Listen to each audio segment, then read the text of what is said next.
A man suspected of killing an 82-year-old retired lollipop woman is the grandson of the victim. Grant McKinnon, who's 30, lived with Betty Colligan at her home in Glasgow's Carntyne. But now he's the subject of a massive manhunt after it's feared he killed the pensioner, with cops branding him dangerous and warning the public not to approach him. We have a dedicated team of officers working to find Grant McKinnon. Our inquiries suggest he may have been in an agitated state when last seen. Officers remain in the area and searches have been carried out in a number of areas, which include specialist resources from our dog unit. The public can approach officers if they have any concerns or call 101. We understand this police presence may be unsettling for the local community, but please be assured we are doing everything we can to trace Grant. I am also appealing to the local community to assist us in asking anyone who knows where Grant is or where he might be to get in touch.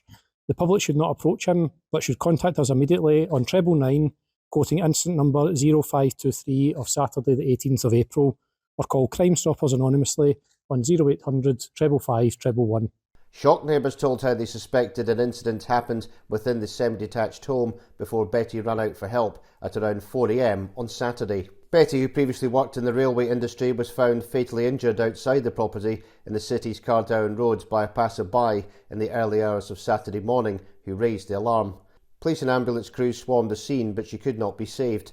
A blue investigation tent remains in place, with forensic officers going in and out with evidence bags as officers, uniformed and plain-clothed, spoke to members of the public. Bouquets of flowers have been left by mourners as tributes poured in for the granny, who is well known and popular in the area. Next door neighbour James Egan told how less than 2 weeks ago he saw McKinnon lying on Betty's doorstep. He had obviously been trying to get in, but she wasn't answering. He seemed drunk and was just lying there. The social science student said he last spoke to her the day before she was found. She was just saying how unhappy she was living there and she wanted to move and get a new house.